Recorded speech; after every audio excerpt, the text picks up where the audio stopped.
I'd like to thank my Lord and Savior Jesus Christ. I'd like to thank my amazing team. And I'd like to thank my strong legal team as well. Look, enough said. Time to cut off his head. And come July the 24th, there will be bloodshed. Get your tickets now. I'll see you soon.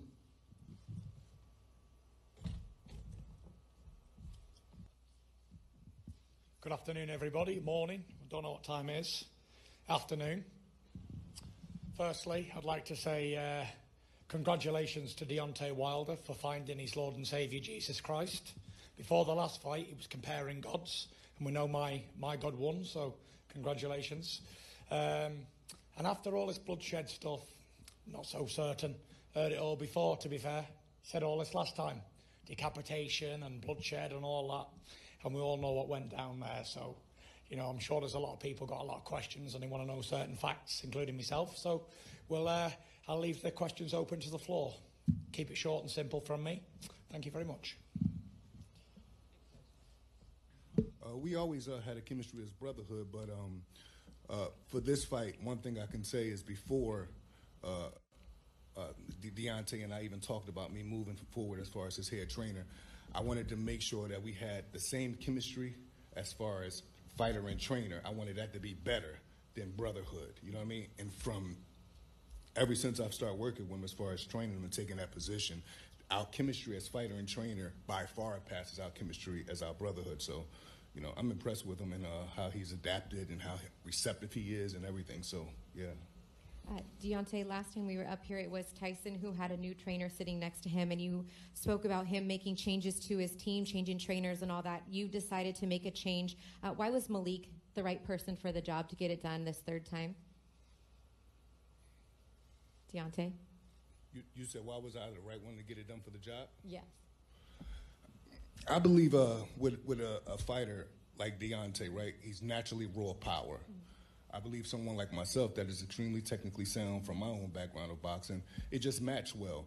But the thing with us is the chemistry. I believe there's great fighters in the world, right, that have great teachers. But then I believe there's great fighters in the world that have good chemistry with a good or okay teacher, and that makes them, and it makes it work for them. So our chemistry is firing on all cylinders on both sides. So what kind of imprint do you see yourself making in this fight? Deontay has made the imprint. He's made the mental adjustments. All I needed was a receptive athlete. I'm not even talking about his ability and everything I've been seeing him do over the last 10 years. He's already made the mental adjustments to do everything I need him to do when we're in that ring. He's already made the mental adjustments to turn his household into his training facility. Eat, sleep, and shit boxing. And that's all I ask, and that's what I'm impressed with the most. I only see it one way. I believe that if you let Fury just do what he want to do, then he's going to do more than what you allow him to do. I think I have no doubt in my mind Deontay is going to become two-time heavyweight champion of the world, and I believe it's going to be by knockout. How did you go from that switch, it being, and everyone thinking it was going to be Anthony Joshua one day, to 2 days later, here we are with Deontay Wilder? Yeah, it was a crazy roller coaster of fights, what was going to happen and what was not going to happen. But I always said you're never fighting somebody till you're in the ring opposite them. So it wasn't really hard for me. I never started training. I wasn't in training camp when all these negotiations were going on. So it was what it was. 1 minute I'm fighting one guy, next minute I'm fighting another guy. It's what I do. It's what I get paid to do. I get paid to beat up on people. Not a bad job, really. Yes. So, yeah, it's going to be Deontay Wilder. So, yeah, it's his turn again. Let him get another good hiding. And we'll see if he wants a fourth rematch after this one. Maybe a 7th, 10th, 72. Who knows? It might go on forever. Yeah, I just keep training, stay motivated. Every day I wake up, it's a blessing. I'm happy to be alive, you know. I'm happy to be living, being here right now, and I look forward to today. That's how I manage my problems. I'm not looking forward to the future. I'm not looking at the past. I enjoy today, the now, living in the moment type of person. I look forward to the challenge. I hope he's going to bring something different to what he did last time. Well, he needs to. Let's face facts. And let's hope he can give me a challenge. I know he's took on Malik. Very experienced guy in boxing. He's had a lot of professional fights himself. And let's hope he can bring the best out of Deontay Wilder, hopefully. So many different things Deontay have to do because, in my opinion, he wasn't able to do anything in the last fight. So it's about the mental adjustments he's made to the craft. And I think that's going to pay big dividends for him when you're in with a guy like Tyson Fury. You know what I'm trying to say? A lot of people have been seeing me and Deontay work, and they say, oh, they never seen him do this. They never seen him do that. These people haven't been seeing him in the gym. So we'll say Bermane Stiverne second fight. That whole camp before Bermane Stiverne the second fight, Deontay was boxing on his toes, doing all type of stuff. Before that, when we was getting ready for years back, I think it was Calvin Price. He was boxing on his toes. See, these are all things I've always seen and took notes and said to myself, if I ever get the opportunity to work with him, I'm just going to make the most things he do subconsciously, I'm going to make him drill those things. And that's what we do now. We repetitiously drill good things that most people haven't seen him doing in big fights. What's like doing that? It wasn't really hard because, like I've been telling the reporters, if we got out the ring with Fury in the second fight at 12:45, we was disappointed and we had a long talk and everything, but literally around 3 a.m. or 4 a.m., Deontay was already putting his plan into play on what he wanted done, how he wanted to, rededicate himself, how he wanted to do everything correct to get the title back. And he's done that, and I'm expecting him to win and win in grand fashion. Why do you think that Deontay doesn't want to answer any questions up here today? Well, number one, he's very stubborn. You know what I mean? Even though he's rededicated his life and everything to the craft, he's very stubborn. But like most legends or like most gifted people, they have their things with them. Like even Fury, he has his things with him. A lot of people think he's crazy. Most people that are like that. Marvin Gaye is one of my favorite artists of all time, musician-wise. He had his thing with him. Michael Jackson, these people have their thing with him. But what I do, as long as Deontay give me what I want in the gym, long as he give me what I'm asking for when he's sparring, I don't care about the stubbornness. We gonna get this work done because we got a big task ahead, and it's my job and his job to make sure it get done. So perhaps even portraying a different demeanor considering what he came here to do. I mean, I asked him about answering questions, and he said, the talking is done. It's just time to do business and to put in work. So I'm going to send it over to Tyson. Now, what do you make of the fact that Deontay doesn't want to answer any questions? It shows how weak of a mental person he is, and how much of the beating from the last fight has took an emotional, physical effect on his life. I was worried about Deontay Wilder for quite a while after the defeat that I gave him. And obviously he's doing his little thing with his earphones on and he doesn't want to answer any questions. That's up to him. But I'm here to promote a fight and talk to the press, what I always do. So if Deontay Wilder doesn't want to commit to this press conference, let's me take Deontay Wilder's part. So I'll play double character if you want. Yeah, I'm quite good at doing these role-playing stuff. So I'll be Deontay Wilder and I'll be Tyson Fury, and we'll play a little game. So here's me taking as Tyson Fury. So he's employed Malik Scott to help him. As Malik said, Wilder is a stubborn person, so he's got his own mentality and he wants to do things his own way. So to listen to other people is not what Deontay Wilder does. So no matter how much that Malik teaches Deontay's going to do what Deontay's going to do. That's wrong. Deontay's going to do what he's going to do. He's been doing everything I've asked him and told him to do. Yeah, but like Mike Tyson said, everyone's got a game plan until they get punched in the mouth. Yeah, but you're talking about as far as training. He's doing everything. Yeah, he can do that, but in the real fight I'm talking about, he's going to do what he's going to do. He's going to revert straight back to type, 100%. As soon as he hits him with the first right hand, he's going to see red and he's going to I'm going to take his head off with Sugar his big Hill right. just said you're a one-punch knockout artist now, but there's no history of you knocking someone out with one punch. So that means when a fight gets started, or you want to go back he's going to go straight back to revert, 100%. You heard it here first. And another thing is, you can't expect him to do something that you couldn't do. Like what? Knock you out? Yeah, like that. Yeah, but me and you never fought, Tyson. You bust my eardrum when we we did spar, didn't we? And we know what happened there. You're a 260-pound man that can fight. You bust my eardrum the first time we sparred. That's not something to brag about. You can fight. That's what you do. I know, but you can't teach him to be some great fighter when you wasn't. Tyson, who's teaching him to be a great fighter? I'm adding on to everything that he do. Well, we were seeing the fight. No, real quick. The way I see it is, right, he's got rid of Mark Breland because Mark Breland's a cheater, whatever he said. And he's employed you. I think you've been working with him for a long time. I'm not here to disrespect you or anything, because you're his trainer. You're not boxing. I'm not having a go at you. I'm just saying what I think at the moment. Like, everyone has this game plan of they're going to do something against me until they get in there. as we all know, because we've seen it so many times. Was Sugar Hill a great fighter that teaches you very well? No, he wasn't. But This is what I'm saying. So why would you say, how am I going to teach him and I wasn't a great fighter? I don't believe that. You can teach him in the gym as much as you want. Right. But as soon as he gets in the ring, Deontay Wilder's got 43 But that's knockouts. what we got the date He's for. going to do. That's what we're going to see July 24th. Well, we will see. But I'm going to state it here first. I'm going to stamp my claim that he's going to be the same old Deontay Wilder we've always seen.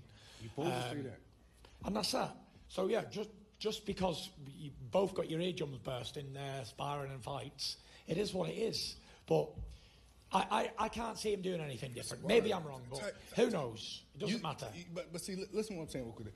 Say if you couldn't fight and you did that to me, I would feel like shit. I'm boxing Tyson Fury. The first day I boxed him, he bust my eardrum. Then I come back to box him again the next day. And then the next day it happened and I couldn't hear and couldn't continue to box. That's nothing, Bragg. This shit happens in boxing. Of course. But you're bringing that up as if you brought it up. You said I popped your eardrum. I didn't mention it. No. But you just said, well, if he's getting bust up in sparring or if he's getting bust up in a fight, that's on them. Yeah, but you bust my ear. It's okay, though, Ty. That's what happens in boxing. I didn't mention the ear busting. You just did at the end. You just did at the end. You started with the ear busting. I didn't mention it. Okay. But as we're on the topic of ear busting, don't we find it funny that I busted both of these guys' eardrums, trainer and fighter? Crazy. Statistics. Tyson Sugar Hill. I'm going to be aiming for Deontay Wilder's ears in the next fight. Burst. Is it going to be, in your anticipation, a one-punch knockout, or how do you see this third fight I'll tell you how I playing see out? it. And I gave my game plan away the first time because he wasn't good enough to do anything about it. And I'll do the same thing this time because he's not good enough to do anything about it. Deontay Wilder's a one-trick pony. He's got one-punch power. We all know that. Great. But what I'm going to do to Deontay Wilder this time is I'm going to run him over as if I'm an 18-wheeler and he's a human being. And I guarantee you he does not go past where he did before. Because before I only had 5 or 6 weeks of practicing what I was going to do to him. This time I've had 18 months of practicing what I'm going to do to him. So I anticipate it's going to be like an 18-wheeler running over somebody. And that's what you're going to see. I'm building my weight up. I'm trying to get up to 300 pounds for this fight. Because I'm looking for a big knockout straight away. I don't believe he's mentally, physically or emotionally involved in this fight. I think he's doing it for the wrong reasons. And when people do things for the wrong reasons, they always wind up getting hurt. So we'll see on fight night if I'm a man to my word and if I can run him over quicker than round 7. And I think I do, for sure.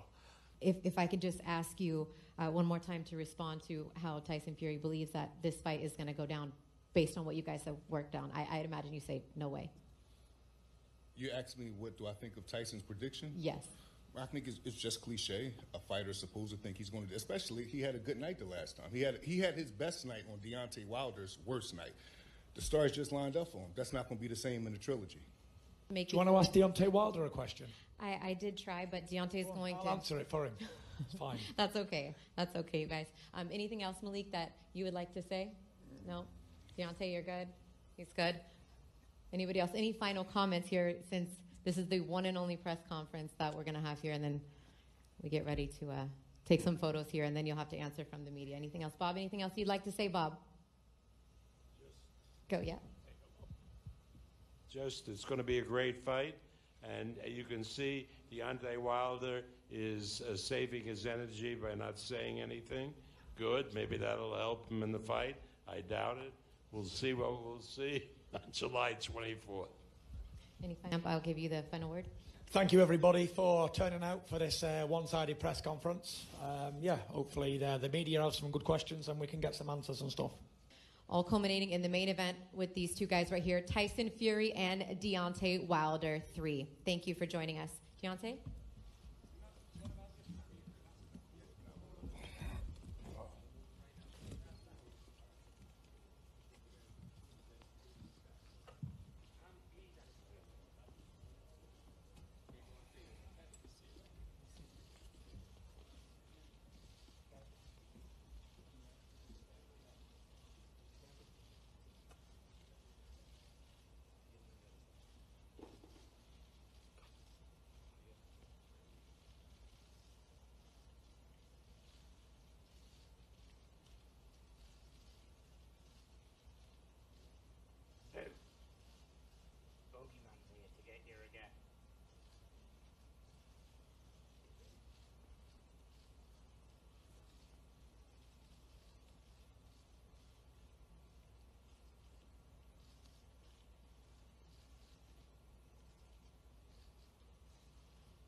face the front.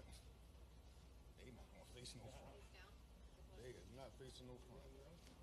Yeah, I think they wanted to look forward. They is not. Okay. Two-time. Two-time. Two-time. No, come on.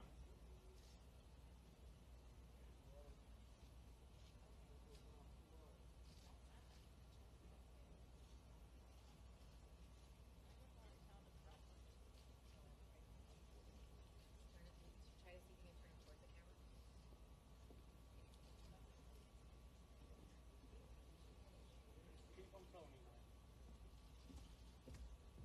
Can we have you guys turn and face forward to the cameras that are watching, please? Maybe, pretty please.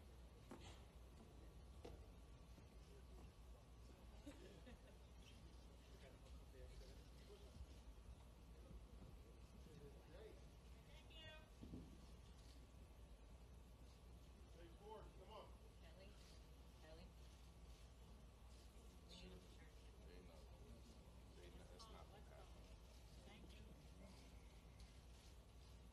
We need him to turn. For these two.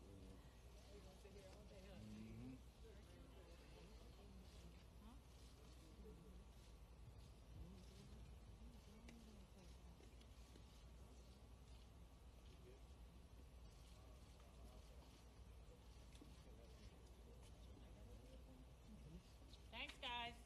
We got media to do. Kelly, this is a totally different kind of fight. They is not doing nothing traditional. They will be like that with each other 24. 20 minutes? Yes, they longer.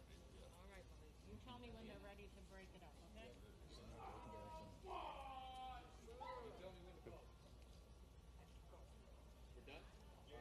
Okay.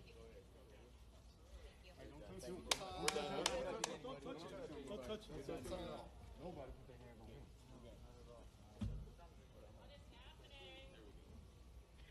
What is happening? Two-time.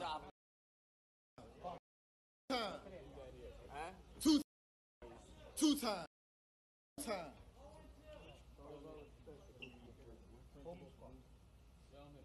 Get another knockout. He's going to get Two-time. bum boy. Two-time. You're a little bitch boy. Two-time. Good there instead of you. Two-time. Bitch boy. Two-time. Two times. Two-time. No time. Two-time. No time. Two-time. No time. Yeah. Another KO. Retire him this time. Retire this time.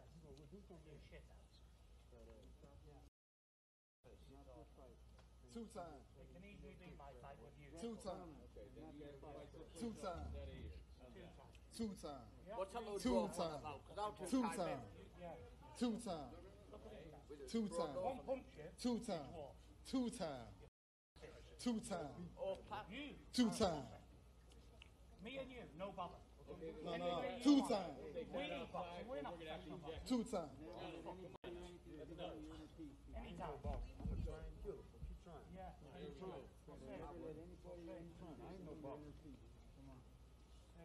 We're gonna see.